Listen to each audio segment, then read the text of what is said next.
This episode was previously recorded in front of an imaginary studio audience.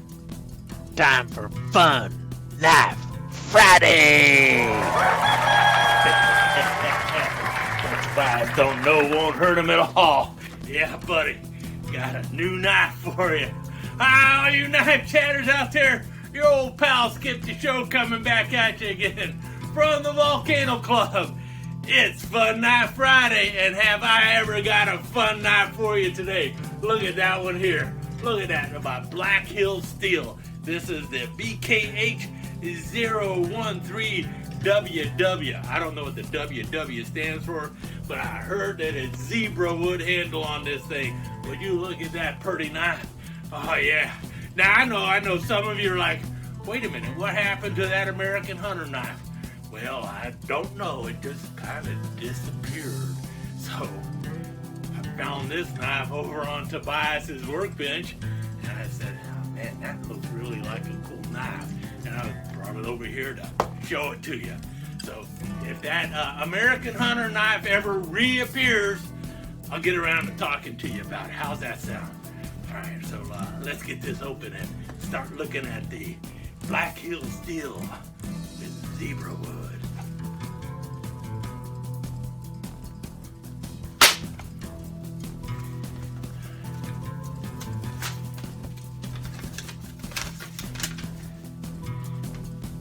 Hi, Skip. I knew you would swipe this knife and not talk about the American Hunter. So I swapped out knives. Tobias. Oh, you knife chatters out there! Let's talk about the American Hunter! Oh yeah, buddy! This is the AH026 by American Hunter. Control the Wild! Oh yeah. Now, American Hunter is one of those Smoky Mountain Knife Works house brand. Now, at one time, American Hunter knives were made in the United States, but I know for a fact this one was not made in the United States, even though it is called an American Hunter. Yeah, I know a lot of people get upset about that there's a lot of American companies out there that slap USA or American on the box, but then the knife is made somewhere else, you know, one of them global knives, and that's what this is. Now, I know some of the some of the American Hunters are actually USA made. I haven't seen one of those in a long, long time, like several years, but this one, well, it's a beauty. Yeah, buddy. I've been dying to show this knife to you, too. Here we go. There we go. Look at that knife. Is that not a beautiful knife? Now, the sheath is, the sheath is okay, I guess. It is definitely one of those Pakistani style sheaths, but they got some nice burnishing going on there, and they got some nice embossing going on, too. If you look at that, it looks like a bird's wing or something with all the feathers going on the bottom there. The thing I really don't like about these sheaths, besides being not the best quality of leather, at least this one doesn't have any rivets in there, because in the rivets, they put some kind of oil in with the rivets or something, and they just ooze out stuff that ruins the blades on your knives and stuff. This one doesn't have that on it, but I still would not keep my knife in this sheath, even though this is a stainless steel blade. I don't know what it is either. It might be 440, it might be 420, I don't know. But what I don't like about these sheaths is the way they just stitch this thing on the back and say, all right, that's good enough, and you can just, pass your belt through there and it'll be fine for you. And I just don't like that. I really don't. I wish they'd make a nice, proper loop, spend a little extra money on it, get that loop coming up and over, and then stitch that down.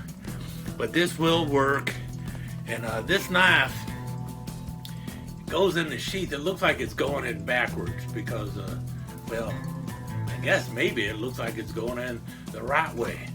I'll put it in there like that, and you got it like that. You got the beautiful handle sticking out of the sheath. It is a gorgeous handle. There's no doubt about that. But you pull it out, and it's like, wait, now I got the knife upside down in my hand. Shouldn't I have it like that? Isn't this an upswept Skinner? Yeah, it feels like, it's an upswept Skinner. except they forgot to sharpen this edge. Yeah, this is not a cutting edge at all the way up. This is just the swedge. The cutting edge is over here. That's where you're going to find the cutting part of this knife. That's the business side of the blade.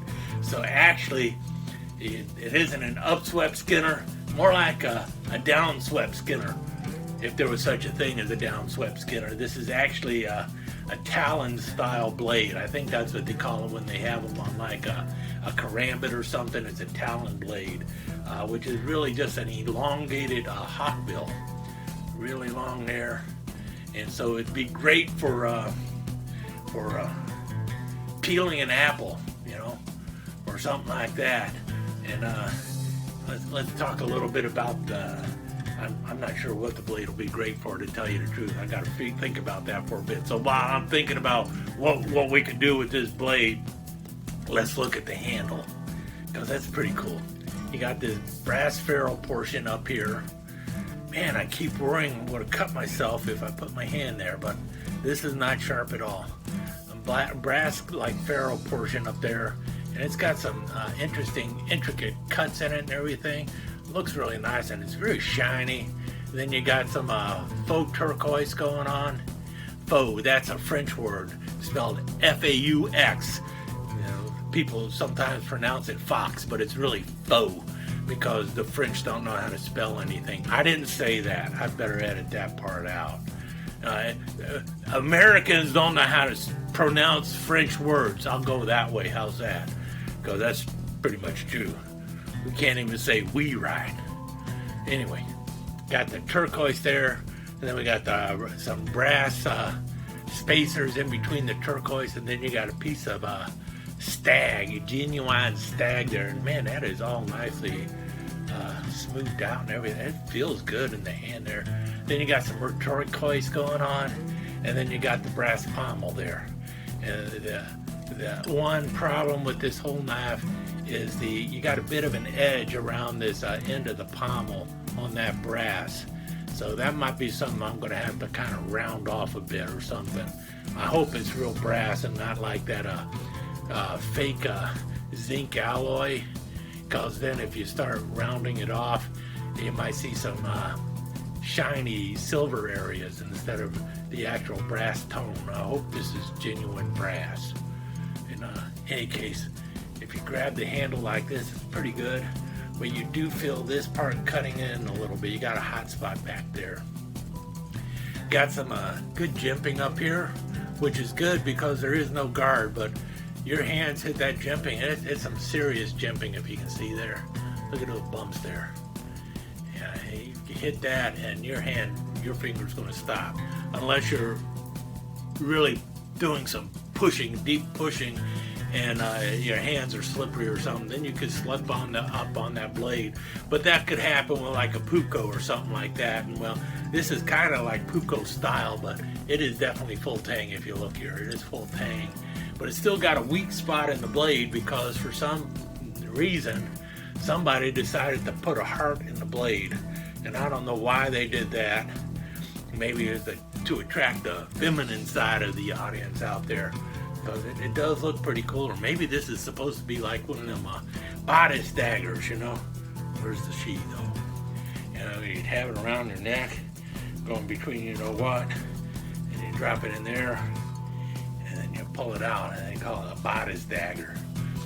Could be something like that, and then maybe, and it does look very pretty. So maybe they were trying to make this to attractive for women. I don't know. It is a pretty cool looking knife though. As for its use, I think it's got man, it comes out there. You got a good point. Nice and pointy at the tip here. And there is strength all the way to the edge because of the cross cut of the blade here. So you've got a strong point going there.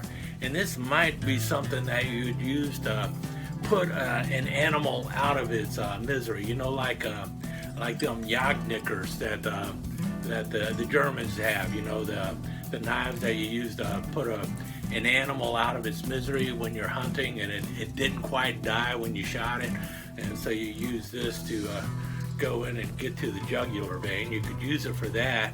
You could also maybe even use it for slaughtering an animal, because you got that blade, you got that nice recurve going in there, or that convex curve in there, like a hawkbill, and you can just cut across the throat of a wounded animal and try and put it out of its misery. So maybe that's what it's for hunting or something, because American Hunter, so maybe that's what it's for. It's basically a glorified pig sticker.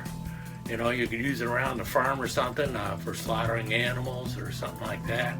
Or you could just use it to hang it on the wall, because it is definitely a Harvey wall hanger, if you know what I mean. It is a beautiful looking knife. I think that's what I'm going to use it for. You could also use it for them stirring them big tall Tom Collins strings, because you got a long blade there. You could just, instead of sticking your finger in there and stirring it, because, I've noticed that customers hate it when you stick your finger in their drink and you stir the ice cubes with it. But maybe I could do that with this, stick the American Hunter finger in their drink, and I could stir their drink with that. And you can also obviously poke pieces of fruit and eat off of it, because I ate an apple with it, so it's pretty cool like that too. So anyway, there you have it, the American Hunter, whatever you call it. I'm going to call it the Talon Skinner. How's that? Talon Skinner. I don't have a drink named after that, though. Eagle Claw? I don't know. Anyway, skip out. Man, now I gotta go find that Black Hills steel knife.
Desheau.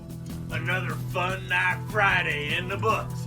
Remember, if your night's not fun, you're doing it wrong. Skip out. If your knife's not fun, you're doing it wrong, and Skip Out are registered trademarks of Skip Desheau Enterprises. This has been a Cat Production presentation. All rights reserved.